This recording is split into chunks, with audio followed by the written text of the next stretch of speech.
नमस्कार विद्यार्थियों, आज हम लोग देखेंगे क्लास 12 का यूनिट 2 का करंट इलेक्ट्रिसिटी का NCERT numerical line by line देखेंगे।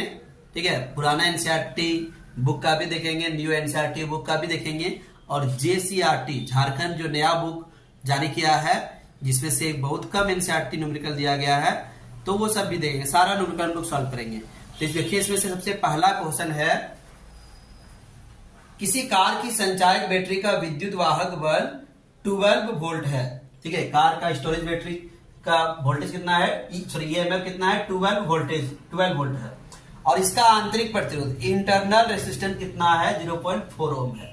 हम लोग को इसमें मैक्सिमम करंट निकालना है। तो मैक्सिमम करंट के लिए हम लोग क्या कर दिए, देखिए फॉर्मूला I = E/R+R होता है। मैक्सिमम करंट के लिए क्या करना पड़ता है, एक्सटर्नल रेजिस्टेंस जो बाहर से जो हम लोग रेजिस्टेंस जोड़ते हैं उसको हटाना पड़ता है। तो उसका वैल्यू हम लोग क्या कर दिए, 0। तो R 0 हो गया। तो उस कंडीशन में E/R बचा। तो E/R का वैल्यू कितना है, 12 वोल्ट है और यहाँ पॉइंट आ दिए, यहाँ 10 लगा दिए, 3 से कटा दिए, 3 × 10 30 एम्पियर हो गया इसका मैक्सिमम वैल्यू। तो मैक्सिमम करंट कितना है, 30 एम्पियर। ये पहला क्वेश्चन का आंसर है। नेक्स्ट क्वेश्चन देखते हैं, क्वेश्चन नंबर 2 हम लोग। ठीक है,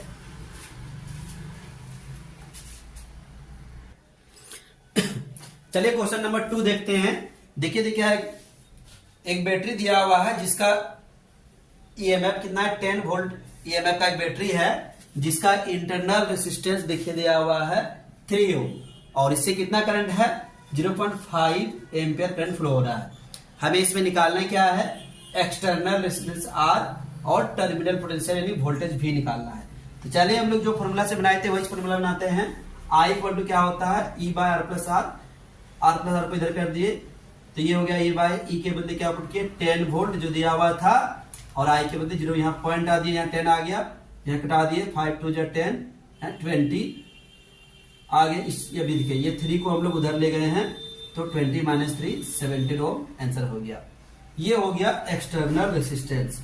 अभी हम लोग निकालना है टर्मिनल वोल्टेज। तो चलिए देखते हैं टर्मिनल वोल्टेज कैसे निकालते हैं।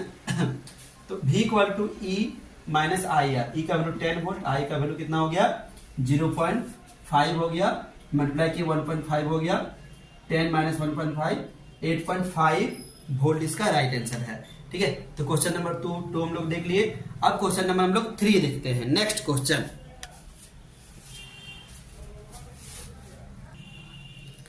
देखिए क्वेश्चन नंबर हम लोग 3 देख रहे हैं। तो क्वेश्चन नंबर 3 में देखिए न्यू बुक में और पुराना बुक में कुछ डिफरेंस है। क्वेश्चन नंबर 3 में न्यू बुक में जो क्वेश्चन नंबर 3 है वो पुराना बुक में क्वेश्चन नंबर 5 में है। तो हम पुराना बुक के व्यू से बना रहे हैं, पुराना बुक में ज्यादा क्वेश्चन दिया हुआ है। तो देखिए पुराना बुक में क्वेश्चन नंबर 3 में दिया 3 प्रतिरोध है, 3 रेसिस्टर है। ठीक है, R1 R2 R3 ये कैसा है, सीरीज में कनेक्टेड है, समांतर श्रेणी क्रम में कनेक्टेड है। पहला का वैल्यू क्या है, 1 ओम 2 ओम 3 ओम। इसमें 2 क्वेश्चन है। पहला क्वेश्चन में पूछा गया है तो इसका तुल्य प्रतिरोध क्या है, इक्विवेलेंट रेजिस्टेंस क्या है। देखिए तीनों को जोड़ दिए हैं तो 6 ओम। दूसरा में क्या पूछा है कि ये सीरीज को, इस कॉम्बिनेशन को 12 वोल्ट के वोल्टेज से जोड़ा गया है। तो करंट क्या है और सबका वोल्टेज बताओ। R1 का कितना वोल्टेज है, R2 का कितना वोल्टेज और R3 का वोल्टेज कितना है, मतलब V1 V2 और V3 का वैल्यू निकालना है। तो देखिए V = 12 वोल्ट है तो I = क्या हो जाएगा, V/R 12/6 2 एम्पियर आ गया।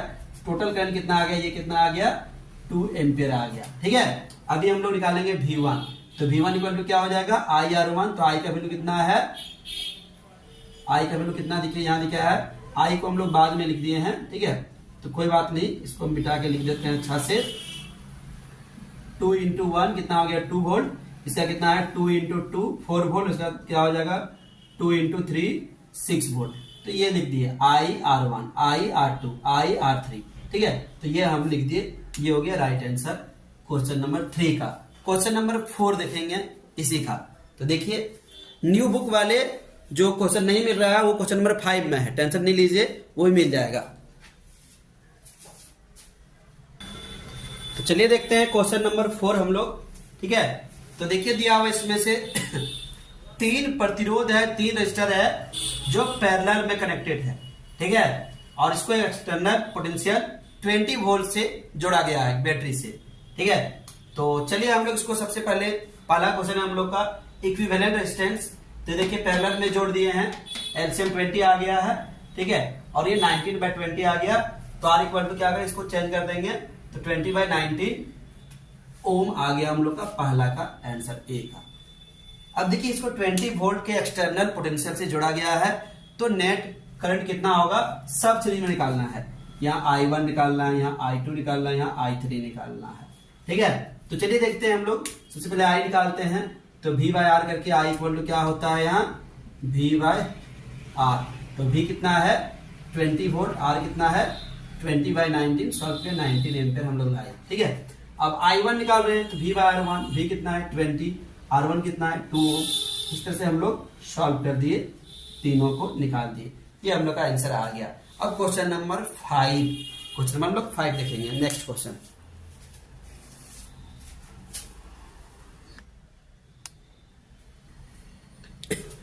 चलिए क्वेश्चन नंबर 5 देखते हैं, लेकिन न्यू बुक में ये क्वेश्चन नंबर 3 है। न्यू बुक में क्वेश्चन नंबर क्या है 3, पुराना बुक में क्वेश्चन नंबर 5 है, न्यू बुक में क्वेश्चन नंबर 3 है। तो आप लोग एडजस्ट कर लीजिएगा। तो देखिए पहला है टेम्परेचर कितना दे 27 डिग्री टेम्परेचर है, कमरे का तापमान है, और किसी तापन या अवयव, ठीक है, जिसका रेजिस्टेंस कितना है 100 ओम है। ठीक है, और जब इसका टेम्परेचर क्या हो जाता है समथिंग हो जाता है, तो रेजिस्टेंस कितना होता है 117 ओम हो जाता है। इसका देखिए तापमान गुणांक दिया है 1.7 × 10⁻⁴ डिग्री सेल्सियस इनवर्स। हम लोग को टेम्परेचर निकालना है, फाइनल टेम्परेचर। तो ये हो गया formula alpha equal to R2 - R1 R1 T2 - T1। T2 - T1 को यहाँ ले आए हैं, देखिए इसको जो है इधर ले आए हैं, यहाँ T2 - T1 और अल्फा को इधर भेज दिए हैं। सारा इसका वैल्यू पुट किए हैं R2 - R1, और यहाँ देखिए ये पॉइंट हटा दिए, यहाँ क्या लग गया 100 आ गया है। ठीक है, R1 का वैल्यू 100, ये वैल्यू पुट कर दिए यहाँ। ठीक है, तो देखिए यहाँ हम लोग सॉल्व कर सकते हैं, ये दोनों को कटा दिए। ठीक है, 1 0 0 कट गया, 1 0 यहाँ से काट दिया, 10⁻4 से कितना हो गया 3 हो गया, 4 10 पर कितना हो गया 3। तो 10⁻3 मतलब कितना हो गया 1000, और T1 का वैल्यू जो है 27, वो 27 यहाँ पुट कर दिए हैं। अब ये 27 को उधर ले गए हैं, तो 1000 + 27 1027 डिग्री इसका राइट आंसर हो गया। नेक्स्ट क्वेश्चन देखते हैं हम लोग। ठीक है, तो इसको जल्दी से लिख लीजिए आप लोग।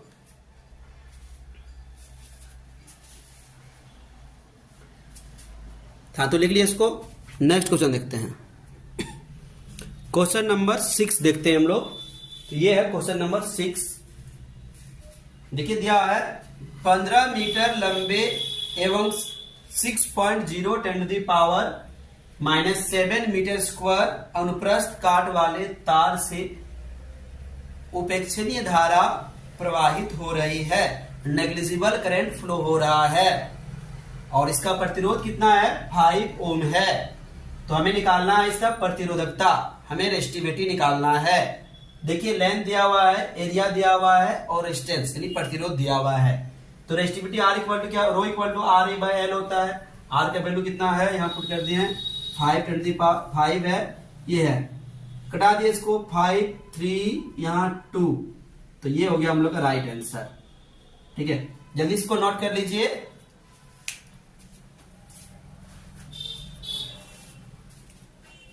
नेक्स्ट क्वेश्चन देखेंगे हम लोग, क्वेश्चन नंबर 7। ये क्वेश्चन नंबर 7 देखिए यहाँ दिया हुआ है, दो टेम्परेचर दिया हुआ है, T1 दिया हुआ है, T2 दिया है। T1 टेम्परेचर पर रेजिस्टेंस है 2.1 और T2 टेम्परेचर 2.7 दिया हुआ है। ठीक है, तो ये हम लोग फॉर्मूला लगा दिए, यहाँ देखिए सॉल्यूशन किए हैं, ये हम लोग का राइट आंसर आ गया। यहाँ देखिए पॉइंट आ दिए, यहाँ पॉइंट आ दिए, पॉइंट 10 कर दिए। ठीक है, और इसका सॉल्यूशन हम लोग कर दिए। यहाँ अगर पॉइंट नहीं भी हटाएंगे तो कोई बात नहीं, लेकिन ये पॉइंट को रहने दीजिए, इस पॉइंट को रहने दिए हम। ठीक है, कटा दिया यहाँ 2 3 जा 2 7 जा, ये दोनों को मल्टीप्लाई किए हैं, यहाँ लिखे 3 इतना लिखे डिवाइड किए, तो ये आ गया हम लोग का, ये हम लोग का राइट आंसर हो गया। ये राइट आंसर हो गया इसका। ठीक है, नेक्स्ट क्वेश्चन नंबर 8 देखते हैं, लिखिए तब तक इसको जल्दी से। ये देखते हैं क्वेश्चन नंबर 8। ठीक है, तो क्वेश्चन नंबर 8 का सोल्यूशन निकालते हैं। देखिए V1 दिया है 230 वोल्ट और इसमें करंट कितना है 3.2 एम्पियर, और सेम वोल्टेज पर करंट डिक्रीज हो जाता है 2.8 एम्पियर आ जाता है। तो इसके लिए पहले हम लोग निकाले हैं R1 और R2 निकाला गया है, ठीक है। तो चलिए R1 और R2 हम लोग भी लिखते हैं।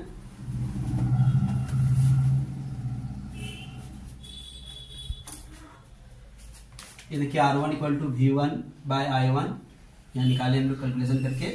फिर R2 इक्वल टू क्या हो गया V2 बाय I2, ये देखिए हम लोग इसको लिखते हैं, ठीक है। टेम्परेचर पहले था रूम टेम्परेचर 27 डिग्री और ताप गुणांक ये है डिग्री सेल्सियस इनवर्स, ये हो गया, ठीक है।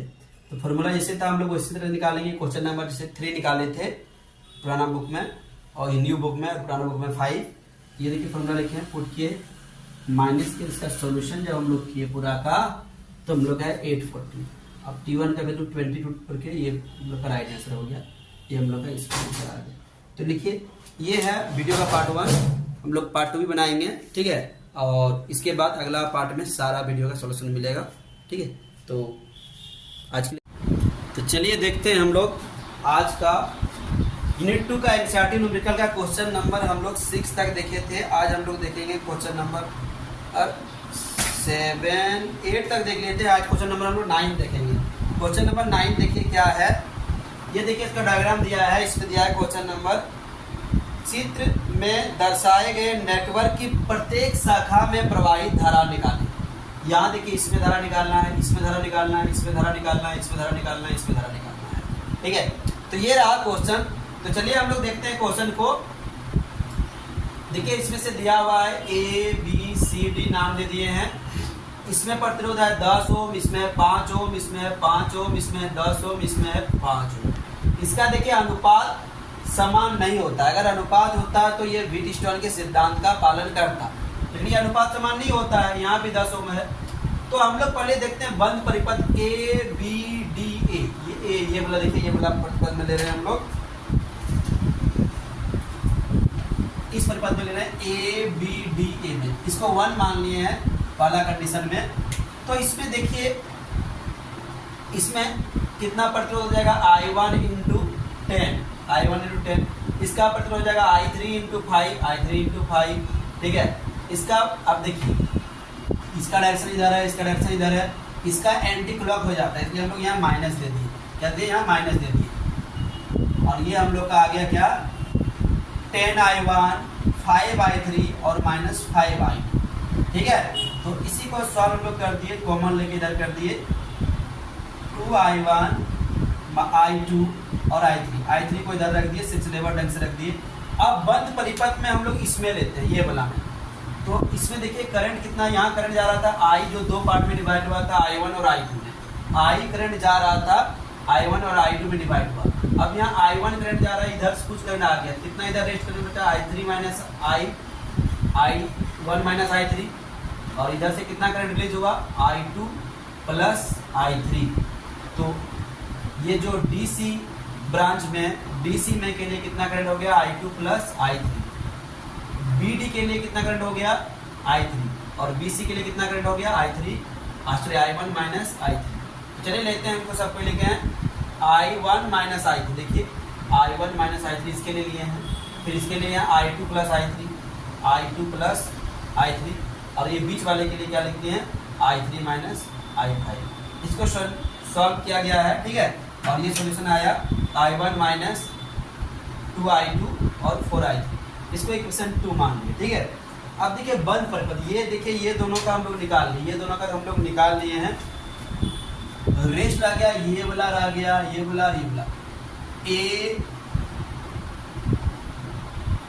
B C G H। देखिए यहाँ भी एक सर्किट ऐसे बन गया है, ठीक है। ये वाला सर्किट में रह गया। तो इसमें देखिए क्या क्या बचता है। देखिए इसका रेजिस्टेंस देखिए I2 और ये 5 हो गया, ठीक है। ये वाला देखिए इसका I2 प्लस I3 और इंटू 10 इसका लिख दी। यहाँ से यहाँ तक में देखिए रेजिस्टेंस कितना है 10 और करंट कितना है I, तो 10 इंटू I लिख दी। और इसका वोल्टेज कितना बचा 10 वोल्ट, तो यहाँ 10 वोल्ट लिख दी। इसमें देखिए 5 कॉमन लेके कटाए हैं, इसमें 5 कॉमन लेके कटाए हैं। ये वाला 5, यहाँ 5 2 बार में कट गया, यहाँ 5 2 बार में कट गया, यहाँ 5 2 बार में कट गया। तो यहाँ बचा I यहाँ क्या बचा, मल्टीप्लाई करते हैं 2i2 और 2i3, यहाँ क्या बचा 2i और यहाँ 2, ठीक है। सोल्यूशन करके ये हम लोग ले आए, ठीक है। अभी देखिए यहाँ इस जगह पर देखिए, यहाँ से करंट कितना जा रहा है, आई जा रहा है। आई करंट कितना पार्ट में बचा है, 2 पार्ट में बचा, i1 प्लस i2, i1 ऊपर चल गया, i2 निकल गया। तो ये i के बदले क्या लिख सकते हैं, i1 प्लस i2, वही लिखना i के बदले i1 प्लस i2। तो ये i है ना, उसके बदले i1 प्लस i2 लिख दिए और 2 से मल्टीप्लाई कर दिया, इसका सोल्यूशन करके ये i3 लिया है, ठीक है। अभी देखिए समीकरण 2, ये देखिए समीकरण 2 हम लोग का है यहाँ पे, इसको 2 से गुना करके समीकरण 1 से माइनस करते हैं। समीकरण 1 हम लोग क्या है, 2i1 i2 minus i2 plus i3 plus i3, इसको 2 से मल्टीप्लाई करते हैं। देखिए i1 इंटू 2i1, 2 4 हो गया, 8 4 का 8 हो गया, माइनस कर दिया, ये दोनों तो कैंसिल हो गया, ये दोनों कैंसिल हो गया, यहाँ कुछ नहीं बचा, 4 में 1 गया 3 और 8 प्लस 1 9 हो गया, ठीक है। इसको कटा दिए इधर कॉमन लाके, तो यहाँ माइनस 3 आ जाएगा, 3i3, ये देखिए i2 का वैल्यू माइनस 3i1 आ गया। समीकरण 1 में i2 का मान है, समीकरण 1 हम लोग का कहाँ है, यहाँ देखिए समीकरण 1 है हम लोग का, ठीक है। इसमें i2 के बदले क्या लिख देंगे, -3, तो माइनस माइनस क्या हो जाएगा, प्लस, तो 3 को i3 और 1 को 4 को हो जाएगा, ये 2 से कटा देंगे तो हो जाएगा -2i3। देखिए हम लोग का 2 चीज़ का मान आ गया, i2 का मान आ गया और i1 का मान आ गया i3 के टर्म में। अब देखिए समीकरण 3 में i1 और i2 का, i1 का मान कितना है, -2i3 और i2 का मान कितना है, -3i। समीकरण 3, ये देखिए हम लोग का समीकरण 3 है, इसमें मान रखेंगे। तो चलिए देखते हैं समीकरण 3 में मान रखने से क्या होता है। देखिए 2i1, तो 2i1 का वैल्यू क्या रखेंगे, -2। उसके बाद देखिए समीकरण 3 कहाँ गया, ये हम लोग का i2 का मान कितना है हम लोग का, -3, यहाँ रख दिए। सॉल्यूशन करने से हम लोग का कितना आ गया, i3 का वैल्यू -2/17 एम्पियर, -2/17 एम्पियर हम लोग का आ गया इसका वैल्यू, ठीक है। उसके बाद हम लोग देखते हैं i1 का वैल्यू निकालने के लिए, तो i1 इक्वल टू क्या है, -2i3, तो मल्टीप्लाई करके 4/17 नहीं, 4/17 एम्पियर आ गया, ठीक है। और i2 का वैल्यू निकालते हैं, तो i2 का वैल्यू कितना है, -3, तो -3 इंटू -2 6/17 एम्पियर। अब इसमें नेट करंट कितना जा रहा है, इतना करंट, तो नेट करंट क्या है, I equal to i1 plus i2, तो i1 कितना है हम लोग का 4/17, i2 कितना है 6/17, तो ये हम लोग का करंट आ गया इसमें से। अब अलग अलग ब्रांच में इसका कितना करंट हो रहा है वो निकालेंगे।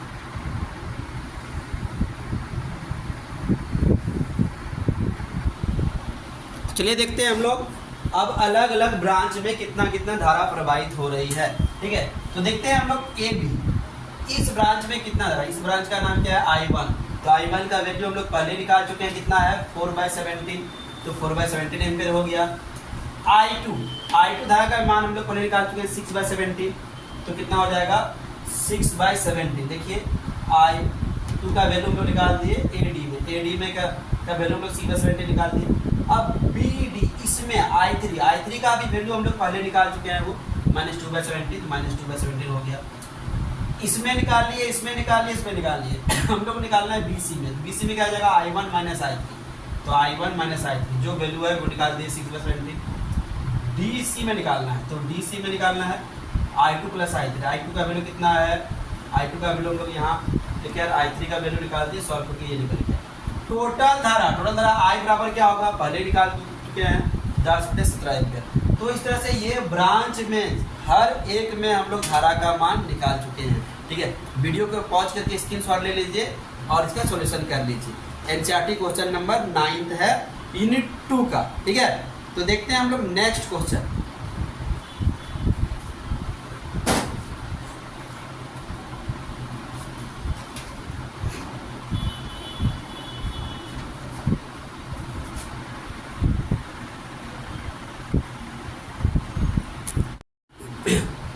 चलिए देखते हैं क्वेश्चन नंबर 10, ठीक है। तो चलिए देखते हैं। देखिए दिया हुआ है किसी मीटर सेतु में प्रतिरोध S का मान दिया हुआ है और उसका लंबाई दिया हुआ है। तो हम लोग का अज्ञात प्रतिरोध R निकालना है, तो R इक्वल टू की फॉर्मूला से हम लोग निकाल रहे हैं। L का वैल्यू पुट कर दिए, S का वैल्यू पुट कर दिए और 100 में से इसको माइनस कर दिए, आ गया। तो ये आ गया हम लोग का। अब बोल रहा है अगर R और S को बदल देंगे, तो R और S के बदल देंगे तो हम लोग क्या लिखते हैं, R/S लिखते हैं, यहाँ S/R कर दिए और ये वैल्यू हम लोग को L निकालना है। ये देखिए सॉल्यूशन किया, ये हम लोग का आ गया, यहाँ देखिए मल्टीप्लाई करते हैं 100 into S, 100 into S into L, S L, ठीक है, और आर एल, इसको इधर कर दिए, एल कॉमन ले लिया, ठीक है, और आर प्लस एस को इधर ले आई, एल इक्वल टू ये आ गया, एस के बदले कितना रखे 12.5, आर के बदले इसको रखे, ठीक है, और ये हम लोग का सॉल्यूशन निकल गया। तो चलिए देखते हैं नेक्स्ट क्वेश्चन, क्वेश्चन नंबर 11, जल्दी इसको लिख लीजिए।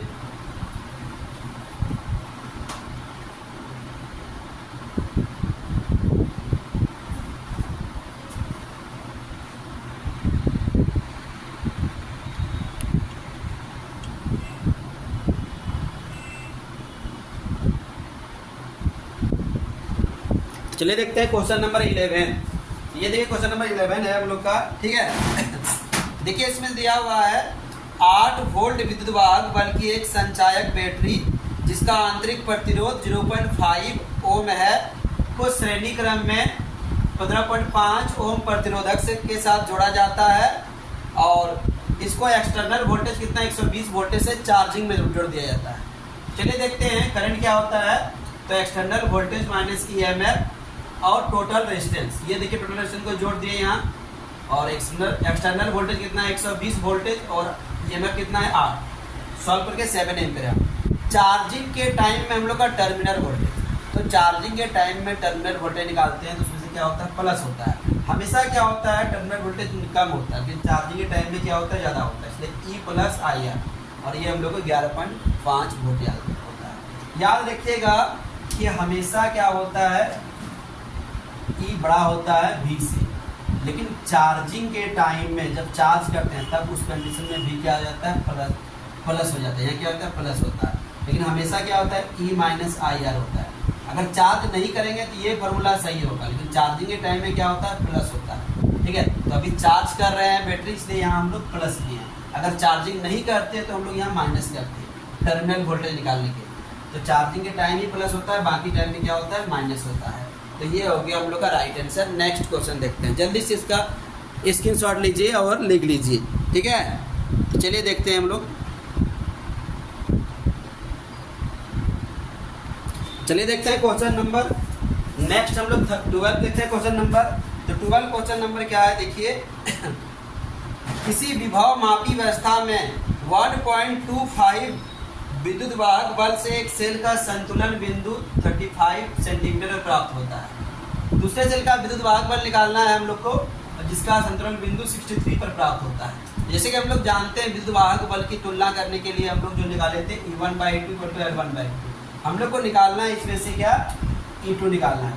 इसको यहाँ कर दिए, इसको नीचे कर दिए और ये हम लोग का फॉर्मूला आ गया E2 L2/L1 × E1, ठीक है। तो ये देखिए सब वैल्यू पुट कर दिए और ये कैलकुलेशन करके आता है, दोनों को मल्टीप्लाई करके डिवाइड कर दिया गया है, ठीक है। और ये सॉल्यूशन हो गया राइट आंसर। जल्दी से इसका स्क्रीनशॉट ले लीजिए। नेक्स्ट क्वेश्चन देखते हैं हम लोग, ठीक है।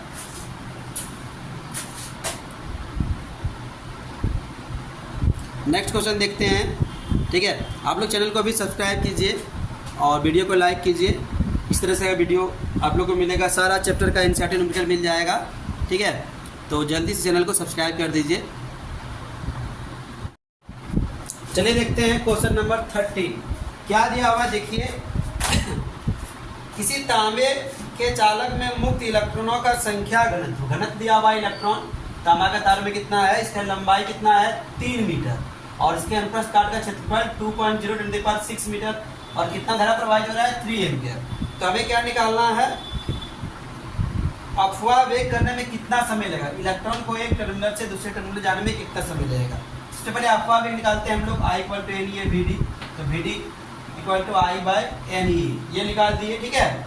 यहाँ देखिए पॉइंट आए 0 लगा, पॉइंट आए 0 लगा, ठीक है। 300/85 × 16 × 2 यहाँ देखिए और 28 माइनस ऊपर गया तो 19 और 6 25 माइनस ये हो गया -3 डिवाइड किया तो 2. अब हम लोग को समय निकालना है, तो समय निकालने के लिए देखिए हम लोग लेंथ से वेलोसिटी को डिवाइड कर दिए और ये हम लोग का राइट समय आ गया है, ठीक है। नेक्स्ट क्वेश्चन हम लोग देखते हैं, इसको जल्दी से स्क्रीनशॉट ले लीजिए। नेक्स्ट क्वेश्चन देखते हैं। नेक्स्ट क्वेश्चन में गलती से क्वेश्चन नंबर 10 लिखा गया है, क्वेश्चन नंबर 15 होगा, ठीक है। तो इसमें 10 नहीं, ये क्वेश्चन नंबर 15 है, गलती से 10 लिखा गया है, इसको 14 कर लीजिएगा, 15 नहीं, 13 के बाद 14 होता है, गलती से 10 लिखा गया है, इसको 14 कर लीजिएगा, ठीक है आप लोग। तो नेक्स्ट क्वेश्चन को 14 कर लीजिए। नेक्स्ट क्वेश्चन गलती से 10 लिखा गया है, 14 कर लीजिएगा, ठीक है। चलिए देखते हैं नेक्स्ट क्वेश्चन 14, इसमें 10 लिखा। चलिए देखते हैं क्वेश्चन नंबर 10 हम लोग क्या दिया हुआ है, ठीक है। तो देखते हैं पृथ्वी के पृष्ठ पर ऋणात्मक आवेश, इस पर ऋणात्मक आवेश का घनत्व कितना दिया हुआ है, 10⁻⁹ कूलम पर metre square surface charge density है, ठीक है। और इसके वायुमंडल और इसके बीच सतह के बीच का विभवांतर कितना है, 400 किलो वोल्ट, और इस पर कितना विद्युत धारा है, कुल 1800 एम्पियर। पृथ्वी की त्रिज्या कितना दिया हुआ है, 6.37 × 10⁶ दिया हुआ है। तो इसको सतह को उदासीन करने के लिए, ठीक है, इसको न्यूट्रल करने के लिए कितना टाइम लगेगा, पृथ्वी के अर्थ के सरफेस को न्यूट्रल करने के लिए कितना टाइम लगेगा, वो हम लोग को निकालना है। तो हम लोग Q निकालना है। Q इक्वल टू क्या, सिग्मा इक्वल टू Q/A होता है। अगर यहाँ Q निकालने जाएगा सिग्मा A हो जाएगा, सिग्मा A मीन्स एरिया हो जाएगा। तो अर्थ क्या स्फेरिकल शेप है, स्फेरिकल का एरिया क्या होता है स्फेयर का, 4πr², ठीक है।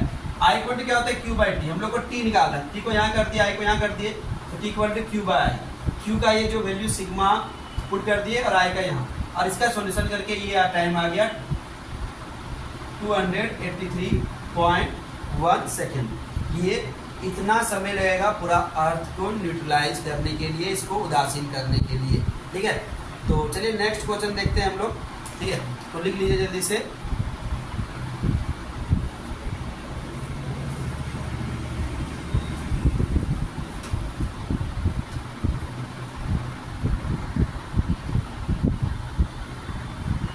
क्वेश्चन नंबर हम लोग देखते हैं 15 नंबर, पिछला क्वेश्चन नंबर 14 था, ठीक है, गलती से 10 लिखा गया, वो 14 था, ठीक है। चलिए देखते हैं, देखिए क्या दिया हुआ है, 6 सीसा संचायक से 6 सेल है, लेड सेल, प्रत्येक का EMF कितना है, 2 वोल्ट, और इंटरनल रेजिस्टेंस आंतरिक प्रतिरोध 0.15 ओम है, ठीक है। और कितना सेल है, 6 गो सेल है, और इसको श्रेणी क्रम में जुड़ा गया है, समांतर नहीं श्रेणी में, और बाह्य प्रतिरोध एक्सटर्नल रेजिस्टेंस 8.5 ओम। तो टोटल EMF हम लोग निकाल दिए और टोटल इंटरनल रेजिस्टेंस भी निकाल दिए हम लोग, ठीक है। कुल प्रतिरोध क्या है, एक्सटर्नल प्लस टोटल इंटरनल, बाहरी प्लस आंतरिक, सबको जोड़ के निकाल दिए 8.59, ये हो गया बाहरी प्रतिरोध। परिपथ में प्रवाहित धारा निकाल रहे हैं, टोटल EMF बटे टोटल रेजिस्टेंस, टोटल EMF कितना है 12 वोल्ट, टोटल रेजिस्टेंस कितना आया है 8.59 डिवाइड के 1.397, 1.4 एम्पियर अप्रॉक्स में हो सकता है, ठीक है। टर्मिनल वोल्टेज, दो फॉर्मूला होता है, V equal to E minus IR या V इक्वल टू IR। तो I हम लोग के पास है यहाँ पे, R हम लोग के पास यहाँ है, दोनों को कैलकुलेट करके ये निकाल दिए, हम लोग का क्वेश्चन नंबर 15 कंप्लीट हो गया, ठीक है। नेक्स्ट क्वेश्चन देखते हैं हम लोग, जल्दी से इसका स्क्रीनशॉट लीजिए।